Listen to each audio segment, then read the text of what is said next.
Okay, so like this, like the Polizeiordnung, like I think we all have this image, right? Because it's an old urban legend that in so-called totalitarian regimes, like in the Soviet Union or in Red China, like in any spy novel that talks about Cold War, you always hear that like, oh, in the Soviet Russia, there was a law that like nobody knew what it was, but like that anybody could be, accused of having broken this law, and like that's how they kept their society together. I'm sure you've heard like some version of this urban legend, right? Mm-hmm. Yeah. Mm-hmm. Yeah. And the thing is, like what Marx shows here, like when he goes back to the 1500 and why he focuses so much on vagrancy is because, like, yeah, this is the innermost secret of the bourgeoisie. There is such a law. But it's not made by like the Soviet Union or Red China. It was made by in the 1500s for people who didn't work. Like there is no higher crime in this world that we've been living in for 500 years. Yes, that is the highest, like, despicable thing that you can do. Like there's nothing worse than that. Yeah. And anybody can be blamed for it. Like anybody who doesn't, look like he knows where he's supposed to go, who doesn't look like he has any means of sustaining himself, or like, beat just him up anybody. and put him like, to work. Yeah. Yes, yes. Yeah. It's so fucking crazy when you think about it. And so he cites a statue. The police coming to the Shire in Lord of the Rings, beating up the hobbits and just fucking lawyers. Yeah, they never made it. Why are you sleeping under this tree, sir? You should be out in the field. There's like 10 riders of Rohans there, like poking Sam. Yeah. I think you watered your plants enough. Get back to the mill. Do you know, this is fascinating because you think like even up to now to the present day, how many horrible stories of police brutality begin with somebody calling the cops on somebody else who is just walking in like a suburb that they don't look like they belong in. And so the police get called and things just escalate to some horrifying degree where someone ends up shot to death or something. And it all stems from this mindset of people need to be where they belong, and if not, we need to involve the police in this. Yeah, and you see how they treat like the homeless as well. With they shouldn't they should be out of sight at least, and if they're in the public spaces, they just beat them up,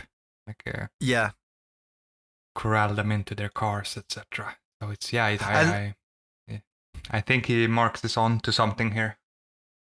Yeah, like businesses and city councils like coordinate with the police on how to design architecture in such a way that it's hostile to anybody who doesn't belong in that part of the city. Yeah, like the benches, right? You cannot sleep on a bench anymore because they have homeless spikes and shit. Yeah. Yeah.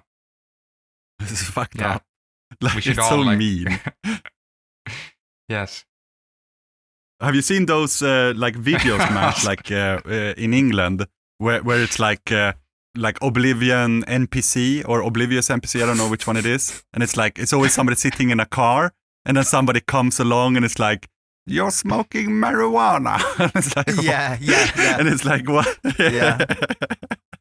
It's like, I'm seeing a friend. Where is his address? Where is his address? It's like, shut the fuck up. Like, there's a really funny clip of Keir Starmer, like while he was on the leadership campaign trail, I think, and he was asked about like legalizing marijuana. Like, would it not make more sense to legalize it and then the police are free to do other stuff?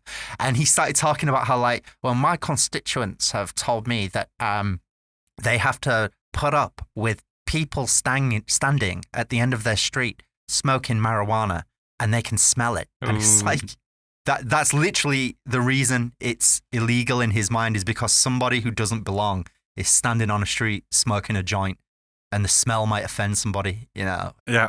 And there's so many of those, like the Oblivion NPC series. It's always like Old Breton, and then it's like, oh, mission accomplished.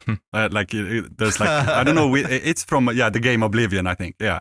And and it's always somebody just whining that somebody's sitting in their car.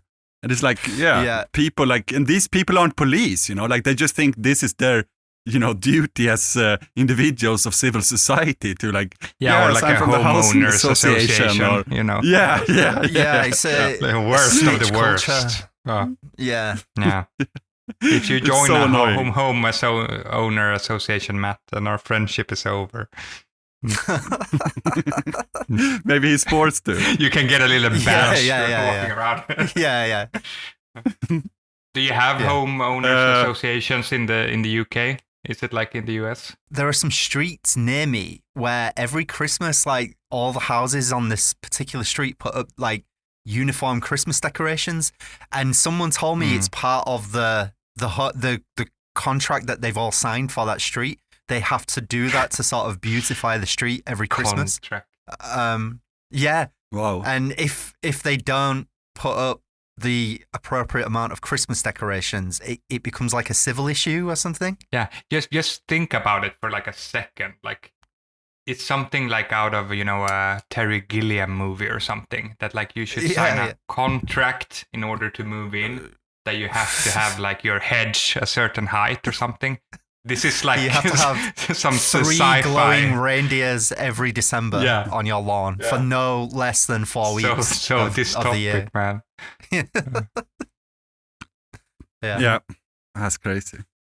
Okay, so Marx cites like a statue from 1530 to the effect, like the effect of this is that beggars who are too old and incapable of working were to receive a beggar's license, but sturdy vagabonds were to be whipped and imprisoned. A license to beg instead of license to kill, with James Bond. Yeah, like, but only if you look like you can't work, then it's okay. But if you look like you can work, then you're to be whipped and imprisoned. No, but it really is like that. It's like with street vendors as well, because they always talk about like, the free market. But if you put out a blanket on like the street to sell, some I don't know, like socks or whatever, the police will come, and take you if you don't have a permit. Yeah. Right. This day, then they're very good at their job all of a sudden.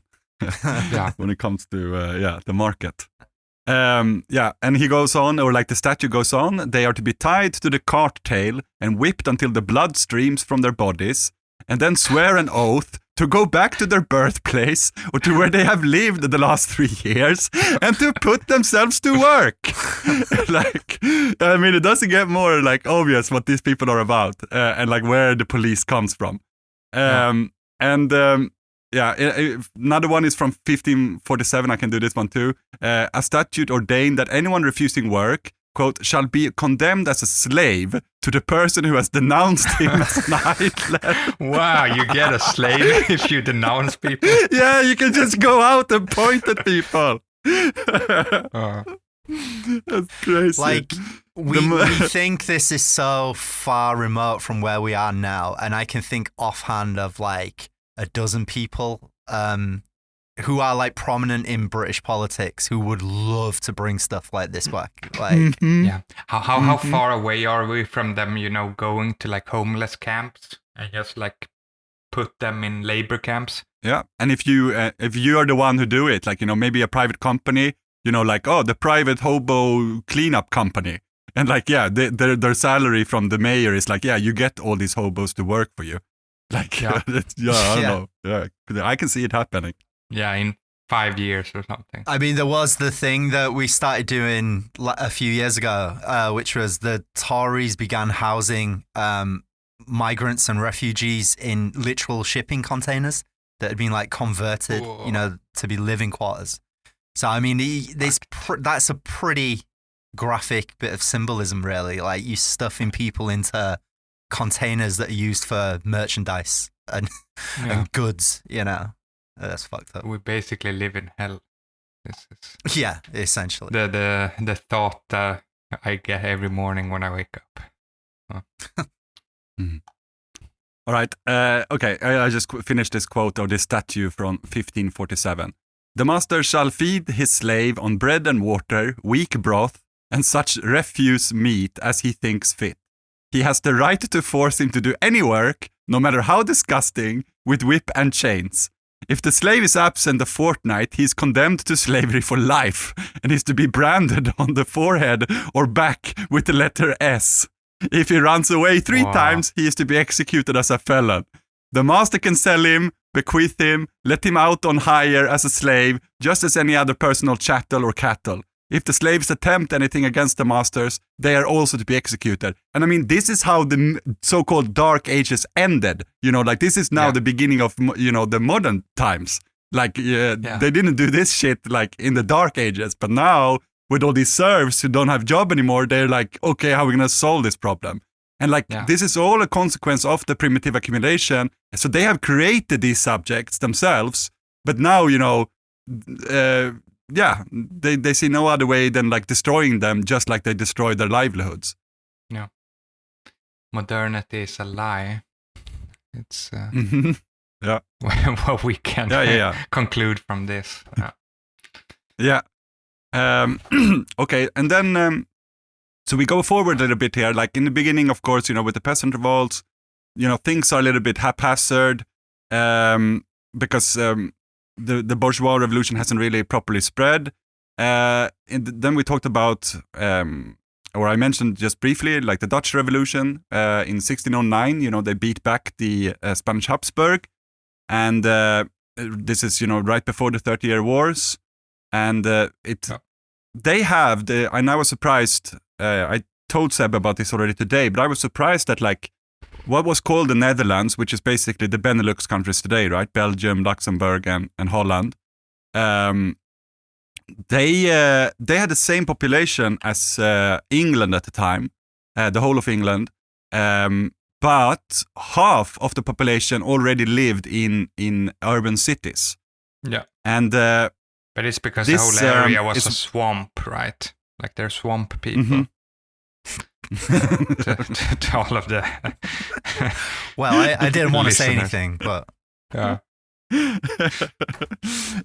so this becomes the first bourgeois state in history, right? And then with the 30-Year War, we see that the state is created properly with new standing armies, and the state has taken its first, you know, baby steps towards this what would become the monopoly of violence, right? I mean, in a way, they already have it here with the standing armies, but it's not the bourgeois state proper yet, because it's absolutist states by, you know, kings. There's just a minor point I want to insert here as well. It's nothing major or anything. We talked about it during the planning, but the 30-Year War will remain a kind of almost mythological period of devastation in the minds of like the great and good of European institutions, like across the continent, not just like in, you know, what becomes Germany and so on. So that's also it's both the catalyst for, like, you know, the modern states and standing armies and another step in the development of police, and it's also something that those things that remain deathly afraid of, like, well into the early 20th century, and as we'll see, it's in part underlying the motivation behind founding Interpol. But yeah, I'll get to that when we actually reach that's that a period. good point. England had a short little moment here where things could have gone different, right? Like 1648, Oliver Cromwell during the English Revolution and Civil War, he crushes the royalist opposition with this new with such a new model army, right? It's called the New Model Army in England, right? And of course, he does so with the help of the people, but on behalf of the bourgeoisie. Like, this is the problem, right? With bourgeois revolutions, they can't do anything on their own. They need the people. But at the same time, before the rolling head of King Charles has come to a halt, the new model army is turned against, you know, the people who made the revolution possible, right? So he crushes the levelers and the true revolutionary potential of the British Revolution. We see that this is like a defeat, right, of popular movement, and it's like a turning point at which the revolution's forward momentum was frozen by a military dictatorship from above. So, in short, if we bring the 1500s or the 1600s here, to an or the mid before the absolute period to an end, we can see that in short the bourgeoisie wave of revolutions from the Renaissance onwards would all, because of the betrayal, fail and degenerate into like a sovereign king with a police state apparatus and a weakened nobility, i.e. the end of feudalism. Now what's interesting here is that like when I started to read about this, I actually started to like, we were saying that we're going to start like a royal gossip magazine, and I'm like more and more into this idea. Yeah, definitely. Like we should even like, we should start inviting like very clueless, like these kind of like chick flick podcasts that I've been listening a lot to because we wanted to get into like, you know, the Monaco thing later. And we should just have them on and talk like, you know, they know so much about royalty, man. Yeah. Like I've been listening to these ladies talk so much, like, and like what the absolute non-European listeners, like getting into European nobility and not just like the royalty, but it's a world on like in itself, because like I think for non-Europeans they think of like the royal houses, right? But you know, then you have so many like branches, cadet branches, and different noble houses, and it's really fun if you're into that stuff to just like see and so many like fail sons and weird characters. A Spanish friend told me a really interesting detail to this in the Spanish setting, that like, you know, matadors and people who are like involved in the bull fencing, or what's called bull fighting, like they are like, you know, really like high profiles in these sort of like royal gossip magazines, because they're always dating, you know, like petty nobility, like in Catalonia, no, in Castilla, or like, you know, in the north and stuff. And it was like a whole new world to me as well. Like what? Like I didn't know that they were so famous. I find it interesting with like the British aristocracy and nobility to kind of explain to people how, you know, despite the fact that they live in these huge piles in the country, they are broke as fuck. Like they don't actually have any money of their own. You know, it's like they're entirely staked by banks, or, you know, by like guys in finance like Epstein's and shit, which is why they end up attaching themselves to these people, because they don't actually have anything aside from the country mansion and their name. Apart from that, like they have nothing. So it's really interesting to think that like these people are so influential, you know, and at the same time they have no real capital of their own. What's your word for that in Britain? We have a word for it in Swedish. We say like, what do we say, Sebbe? Fattig adel, right? Like, poverty nobility. Did you say something like that too? Yeah. It's like, I mean, it's roughly sort of the same as that. I just think of them as like broke ass bitches, you know. Yeah, and I know they have a lot in Italy as well, right? Yeah, famous for being very broke. And idle as Wasn't fuck this with the it as topic well. of the latest Guy Ritchie movie, or the Guy Ritchie movie with Matthew McConaughey? Doesn't he go around to these poor nobles and like grow weed on their estates? I haven't seen it. So I've not seen it. Yeah.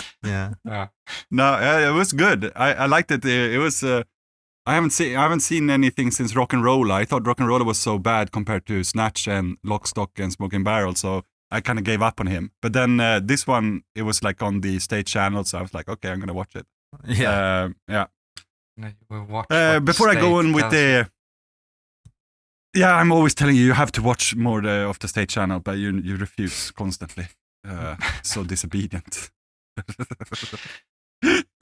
But before I go on here with the absolutist period, when the police becomes a cool thing, because they're gonna use it against the bourgeoisie and controlling the market. You know, the biggest dread of the bourgeoisie, that like a police is there telling them that they can't make profit, which is like music to my ears.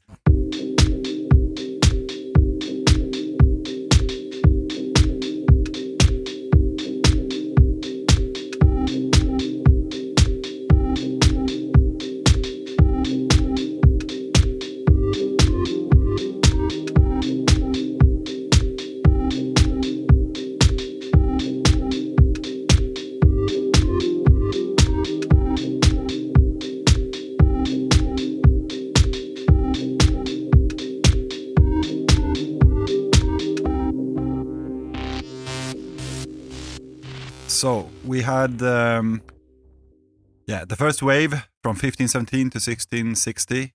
Now we have the absolutist period 1660 to 1775. So by the mid-17th century, the idea of social order had been largely emancipated from cosmology and replaced by the essentially Hobbesian belief that order is constituted by the sovereign. At the same time as the state began to acquire the power of being able to fabricate order out of the increasingly disorderly social world, the concept of order no longer reflected something transcendental, natural and divine, but was instead discursively structured around the concept of sovereign power, the mortal god, within quotes, as Hobbes dubbed the Leviathan. Thus, whereas police in its first stage was legitimated through being part of the traditional law and justice of an estates-based and theologically ordained social order, in the second stage, the political development of absolutism and the economic power of increasingly capitalist socio-economic relations undermined the traditional authority of the states, with the result that police came to express the power of the sovereign body and not merely a response to social change. The general acceptance that man had a creative responsibility for order was the wider backdrop for the recognition that social order could be created, indeed had to be created, by the state.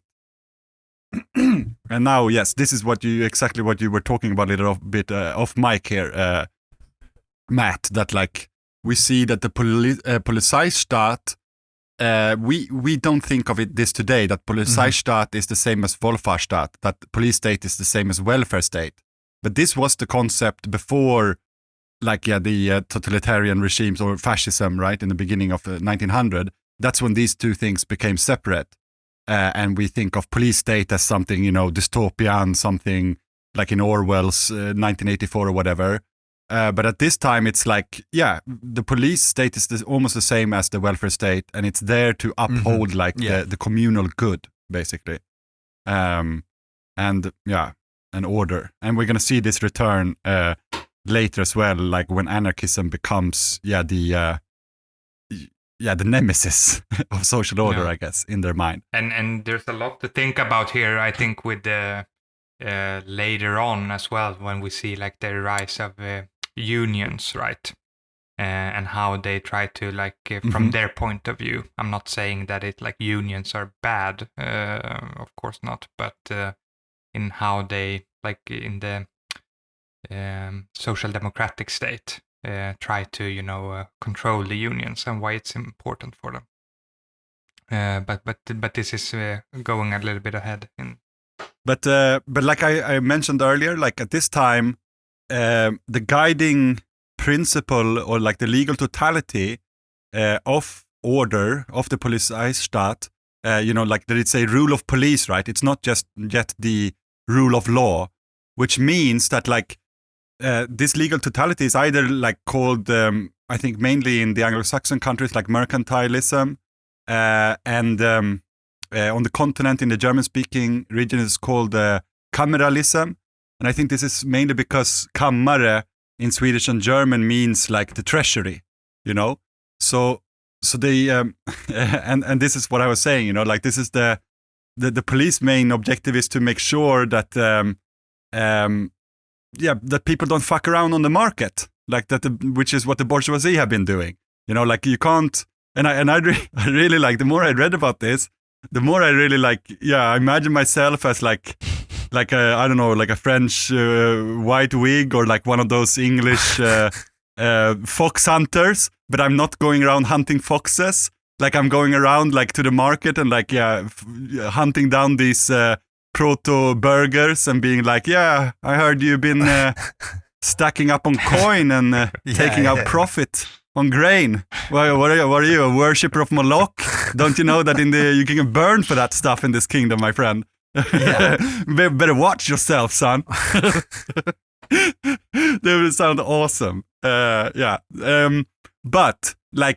this is a very short period of compromising, barely even half a century, because at the beginning even, and especially in England, because everything happens a little bit earlier in England during these periods, you see that like the market is already collapsing in the early 1700s. And I was reading that great British Marxist L.P. Thompson, the one who wrote The Making of the British Working Class, right? I read some of his, I found a cassette, a digitalized cassette of 4 of his articles from the 70s, recorded in Swedish. So I've been listening to those. And he goes through, like, it's so interesting, right? Like time and time again, like these documents of complaints from like normal people to the king and his representatives about like how on like, you know, the market of Yorkshire, Oxfordshire, London, Leeds, Liverpool, doesn't matter. Like of like even before the first bell has rung and you're out there on the town square to buy flour and grain, etc., it has already been bought and sold. You know, like, and there has been, you know, there's no way that they could have done that had they not been doing, you know, deals behind the back of the market. So you know, like, they're such liars, you know, like I always thought, like, of course, everybody knows that, like, when liberals today refer back to like Adam Smith, you know, who is writing, you know, in the 1770s, at least I thought that there was a market in Smith's time, you know, that Smith wasn't lying out of his teeth about everything that he was saying. But no, like the market had already collapsed by then. Like what actually Smith's project is to, you know, create an excuse for why this was happening. And like we see like all of these new like then laws being introduced and more the police being forced to side with like either the people who are actually like the moral majority and who actually have like the paternal law of the king on their side. And that's another interesting thing that, like, in bourgeois history writing, you know, these people are never given agency, right? You know, everything that happens up until, like, the French Revolution is always, like, this kind of spasmodic history writing of, like, oh, they're hungry, like a hungry mob who doesn't know even how to think, you know? But when you look at it, like, so many times, these people, this is fucking awesome, man. Like, they go to the house of the miller who has been doing, you know, these back deal, you know, agreements with the big farmers and the big traders, and, you know, have sold off everything, sometimes even exporting it to the continent, right? Leaving their own people hungry and poor. What they do is, like, they just go there, take all their grain, bring it to the market, and then sell it at the fixed price designated by the king. And then they go back to the miller like, here's your fucking cut, man. Like, this is what you were supposed to sell it for.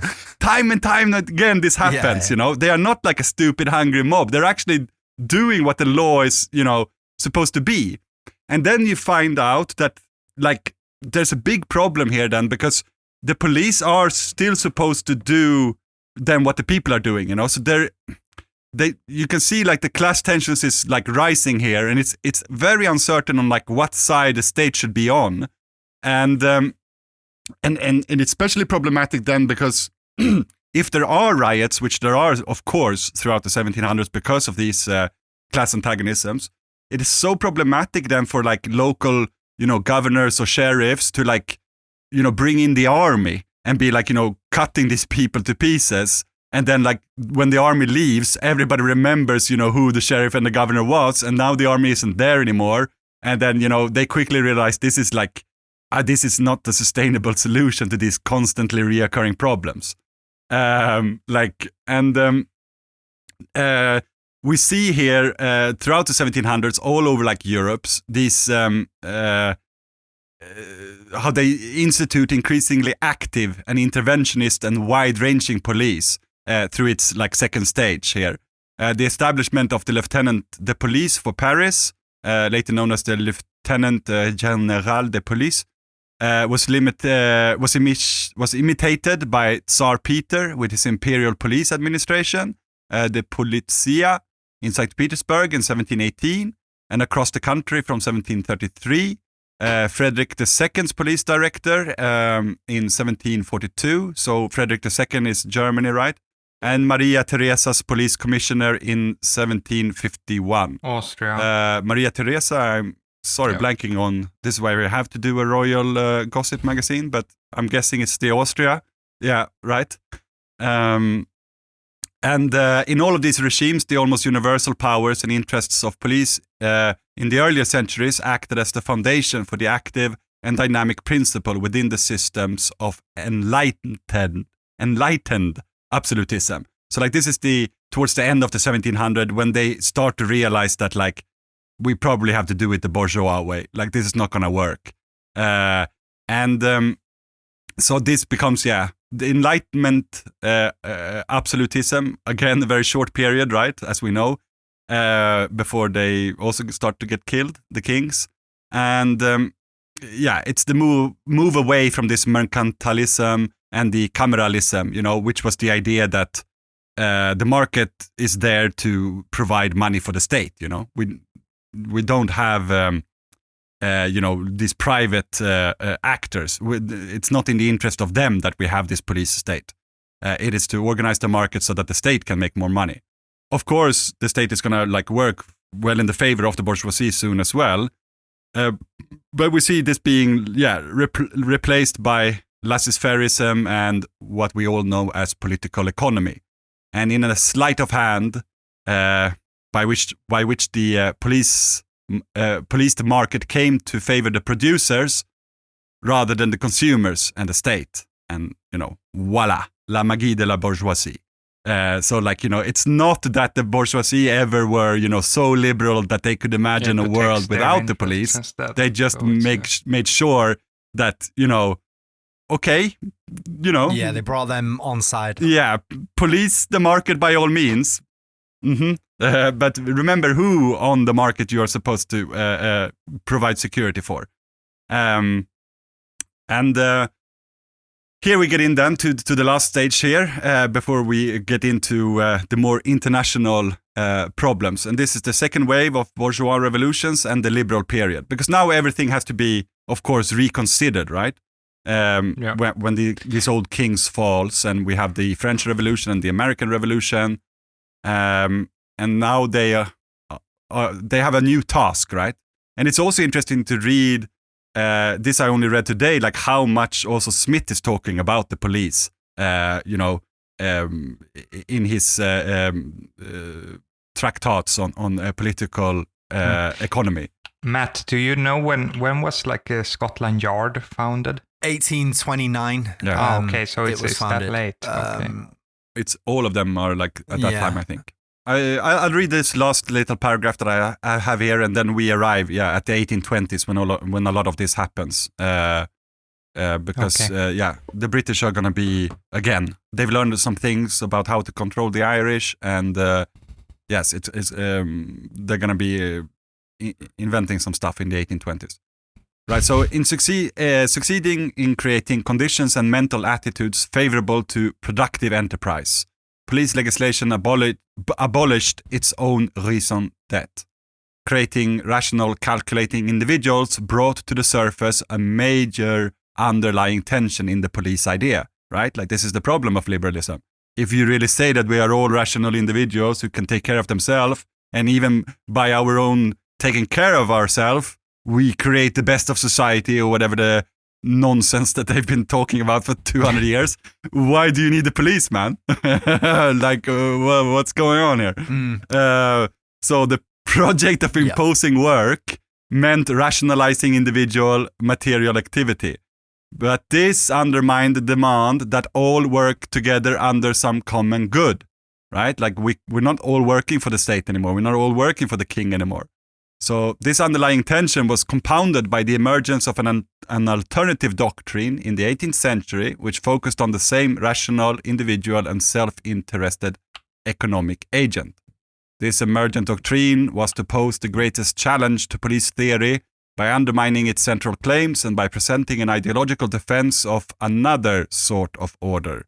That doctrine was liberalism, and the new form of order was to be the rule of capital. It is clear, considering the French and the American Revolution and the fall of one monarchy after another, to their old class enemies and the rationale of their parliaments and a new rule of law and an order rather than a rule of royal police, that the police merely can no longer only defend the status quo, because they have a new status quo. Though it has been said that quote, "It is not the mandate of the police to produce a new order," end of quote. And this is like a very often repeated maxim in like police science, right, or in police historiography. And that for this reason, one can best see the police as upholders of the status quo, as reproducers of order. However, the experience of material history teaches us that the police did indeed come to play a crucial role in the fabrication of a new order of bourgeois rule.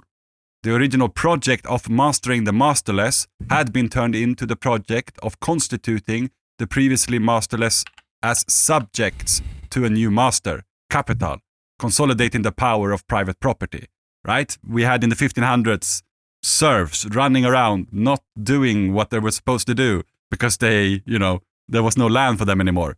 Now, my friend, there are factories. Now there's a place to put you somewhere. And now you need to know and forget where you came from, and you need to know that you have to work in the factory. And of course, the factory itself is a place of disciplination that, the liberals likes to obfuscate. They always think of the police as like, oh, they are just taking care of civil society, when you're out, engaging in your vices. And then, of course, you need the police to make sure you don't get too drunk or that you gamble too much. But, what does not thinking... I mean, I love the stories about when the Europeans come to Japan for the first time and like samurais are like cutting down people with clocks because they think it's like demon worship to separate the day into so many small, units. Like, how can you look somebody in the face and say that they are 5 minutes late? Like, you are a warlock, man. Like,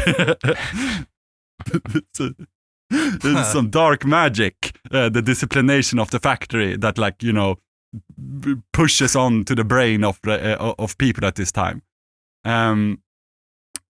So not only are both police and social policy ranged against the same group, the nascent working class, but that they both emerged to shape this very group in the first place, as part of the coordinated attempt by the state to fashion the market and thus consolidate the fabrication of a truly bourgeois order. They now dressed their knights in blue during the restorative years of the 1820s, when much of the revolutionary fervor had died out, and Sir Robert Peel, having learned much by fighting the rebellious Irish, formed the Metropolitan Police established for London, modelling it on military forces to the extent that many of its first officers were former military men. Just to add to this bit as well, right? London and Britain is an interesting area of study if we're talking about the history of police. So generally, it's accepted that the first modern police force, as we would recognize them, was not the Metropolitan Police, which is what is popularly thought of.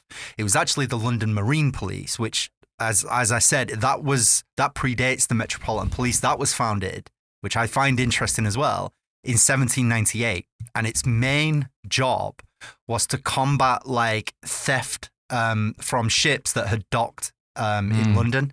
So obviously all these goods that are being exported and imported from the, like the imperial frontier, from the colonies. Yeah. That's what it was there. Property laws again. Yeah. Sugar, rum, coffee, this kind of thing. And then once they established the Metropolitan Police, as with the London Marine Police, the City of London, which is distinct from London itself. The City of London is like the financial heart of England's imperial spiderweb, right? The City of London is still exempt from the jurisdiction of the Metropolitan Police. They cannot go into the City of London. They have to coordinate with the City of London's own police force. So not only is the Metropolitan Police essentially pointing out at the populace away from the City of London, but if someone in the City of London Corporation is breaking the law, they effectively police themselves. So you can see right there how, from the foundation of like what we'd see as modern police, you have all these levels of, like class distinction, capitalism, protecting empire, and also, as you say, Marcus, essentially bringing a military mindset to policing like the domestic population. Yeah, and I read in a book like just a couple of months ago regarding like the spice trade, right? If we back up a little bit with what you said here, with like the trade and the theft, because there was one paragraph in that book that like stayed with me, and it was. So this is like in the 1600s, right? When they were going to the Spice Islands, like the Dutch and the British, and it was such a big problem with the Marines that they would steal spice and like to stuff their pockets, etc. That they were they were not allowed to bring their own clothes because they got like special clothing that had no pockets. Because like if you could just get like a handful of like a cinnamon or something, you could like live off that for a year or something. So it makes sense then that like a lot of this would be like with the theft on these like trading companies. Yeah. Mm-hmm. And recognizing it as theft, because I read a lot about this disciplination that we're talking about. Like, for example, farmers were accustomed for like hundreds of years to be allowed to take the grain that is left on the ground, for example, when you do the harvest. And we still do it here in Japan, like on the communal farms that I work, with the kids. Like once the real harvest has been done, we come with the school class and we pick up all the rice that has fallen off, the bundles that we collect during the harvest. And it becomes, a substantial amount of scraps. And like all industries in the beginning, this was the common notion that like the scraps belongs to the workers, be it in the factory or on the field. But this idea that, no, this is theft. This is this is not a natural sentiment in the hearts of the worker. You need to teach this. And I actually worked in a warehouse for like one of these how to say like Tesco or Walmart or whatever, but like a Swedish brand, right? So like a supermarket, like the warehouse for the supermarkets, where they store all of their produce that were going out. And every day, we were like throwing away so much stuff. And all of the workers, of course, we would like take it, because it was meat, etc. That it's like it doesn't have like the dates for the shelf life, or what you say. So expired. So it's not bad, but it's like has like 2 or 3 days left, and then it like serves no purpose in their view to bring it out to the store, right? So they just like throw it away, and they would throw it in like these dumpsters behind the warehouse, and everybody would go there after work and just like pick up, so you could get like meat for thousands of kroners, or like hundreds of US dollars. But then in the management, of course, thought that this was theft, because it was going to be burnt anyway, and it was like maybe like tens of thousands of US dollars being thrown away every day. But in the end, they were like putting in these large padlocks on the containers, just so like the workers couldn't actually get the produce that was being thrown away, like everything from bread, vegetables, meat, dairy products. Yeah, it's funny you should mention that, because I was thinking of that exact situation, but as it relates to over here in Britain, because it became fairly big at one point, called freeganism, where people would just go diving into like the dumpsters behind supermarkets because they found out that like they were throwing away all this produce that was perfectly good. It was just they didn't want to keep it anymore on the shelves, because of the effect it has on prices and everything if there's like an overproduction of too much of one type of good. And yeah, that is illegal over here, even though it's been thrown in a bin and it's never going to be sold. It's theft to go into the bin and remove it. And I heard from another friend who worked for a clothes company, like a fast fashion retailer, that at the end of every like quarter, they would take all the shoes and pants and tops that had not sold, and rather than like donate them to charity or whatever, they would just shred them deliberately, you know, to keep like prices artificially high. Yeah. And what they did here in Sweden, especially like during the COVID years, they became a little bit smarter, right? And with inflation and everything, so they knew that they could like sell it in like special stores instead. Yeah. So now, like in the last couple of years, like all the big supermarket like brands, they have special shelves for items with the dates that are like not very long, but it's only like 10% cheaper.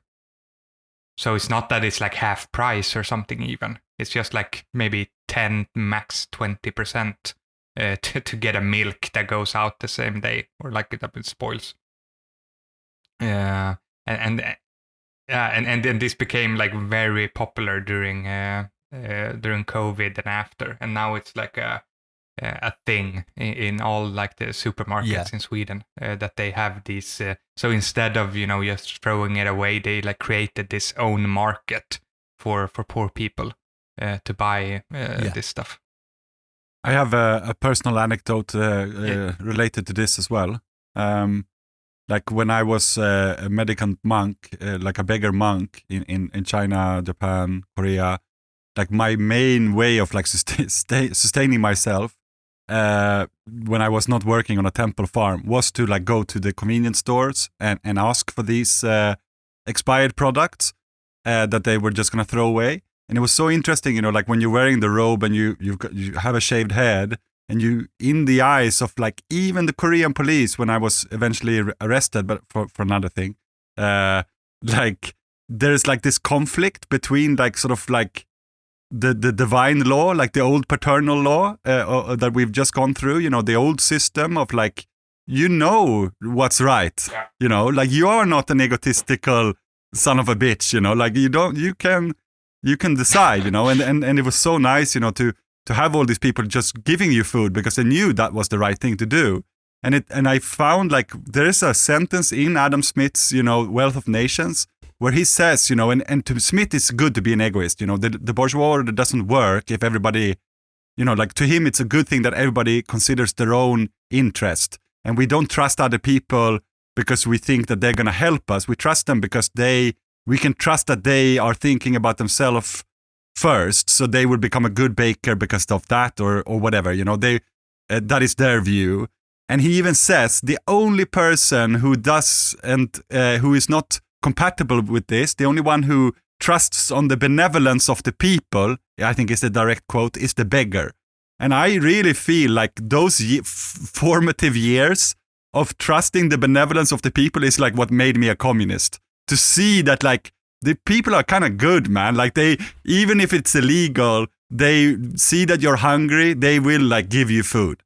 And like even when I was arrested in Korea, a place that we know has been like, a fascist dictatorship for many decades of the 1900s, like even the police, when he was interrogating me and the monk came to translate, trying to tell him, oh, he did this, and I had stolen some things as well. But he was like, he did it because the Buddha told him to do it. Even the police was like, oh, fuck it, just go then, Like he was like, oh, all right, like what can I do with this madman? Like, I don't want to, like I was in the, the custody for one night, and they put like the rope around my arms and legs, and I had to sit like in this cell with like 5-6 other people.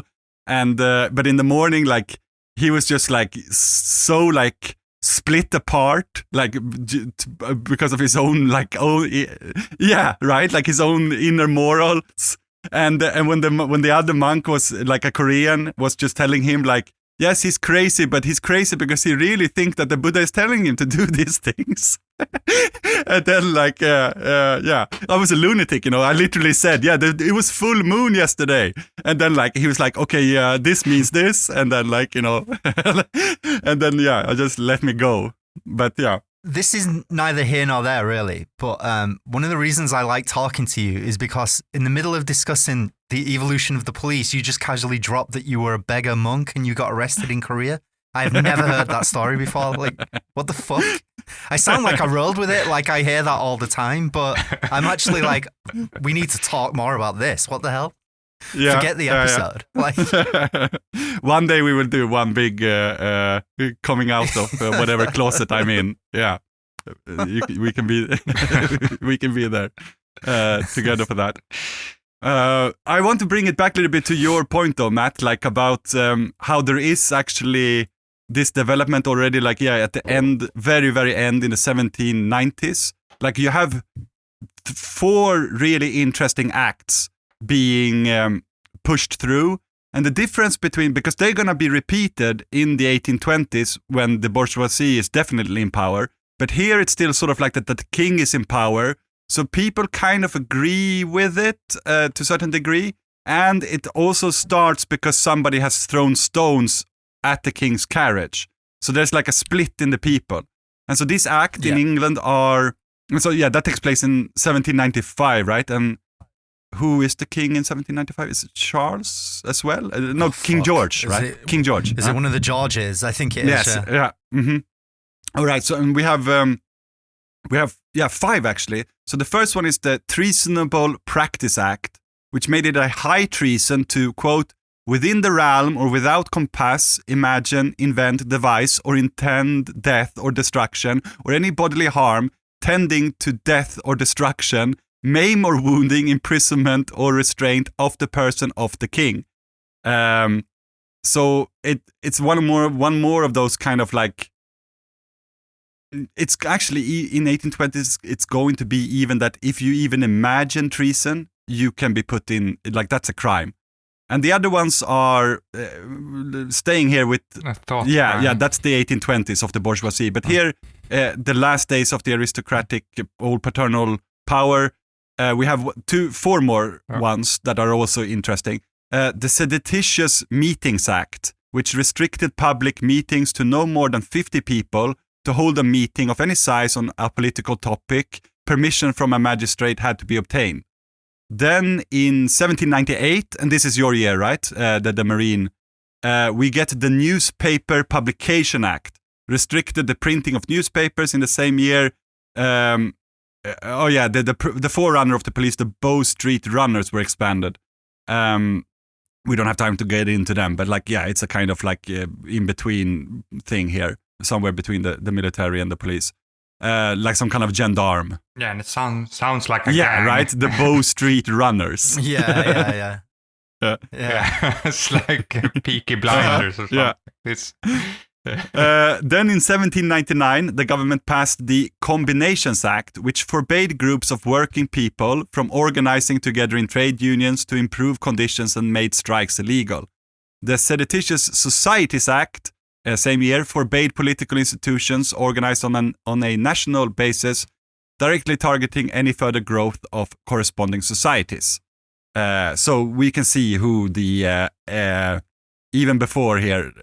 Even before these 1820s birth of the police, it's being prepared during the fall of the old paternal order, and they're gonna be repeated, many of these acts also in the 1820s. But I didn't put this in the notes, but like since we brought it back to the Marine Police, I think that's it's an interesting thing. And it's interesting that like they don't meet so much pushback during the king's time towards the end, the 1790s, but in the 1820s when these laws are repeated, the proletariat has already in these 20 years grown immensely, and now it's sort of like they know why Sir Robert Peel wants to make this metropolitan police, and these laws are much more contested, and it's also like the beginning of the abolition movement, right? Like it's at its height, even maybe. Of like slavery and things like this. And I think that what is significant, right, is that a lot of this police discourse now in the early 19th century, it's beginning to mirror and evoke like the language and the ideas and the rhetoric of warfare, you know. So we've got like, as Marcus has pointed out, you have like the war on crime, the war on gangs, the war on vagrancy, the war on poverty, the war on disorder. You know, disorder especially is becoming increasingly the focal point of what policing is going to be as like the Industrial Revolution takes off. Then you have the spread of like radical, subversive political movements, you know. And everybody being deemed a terrorist. Yeah. And as you said there before, they start to get their uniforms, etc. Yeah. Before it was just like a bunch of dudes going around, beating up peasants. Now they get like their own esprit de corps, right? Mm-hmm. Yeah. It's an interesting thing, right? You know, that like tear gas, for example, is forbidden in war, but it's okay to use it against your own people during a demonstration. Yeah, and like the I don't know what they're called, but the sonic microwave devices that they've started deploying. Yeah, the LRAD, right? Yeah. The LRAD. You can basically torture your own citizens, and it's fine because they're gathering in a public place in such a way that you deem to be a threat. I mean, I looked it up here. It stands for Long Range Acoustic Device. That's it. Yeah. So LRAD, LRAD. Yeah. The one that they used. I think Ice is using it right now, in Minnesota. Yeah. So people are just like having their eardrums ruptured and like puking and stuff. Yeah. And so that kind of brings us to like the mid to late 19th century. And I guess we're going to park things here for now and then pick up again with like a less remembered story from 1898. That becomes really formative and influential on why they formed an international policing association, or certainly why the heads of different police forces wanted to create an international body to sort of help coordinate and organize policing efforts across Europe and then eventually the world.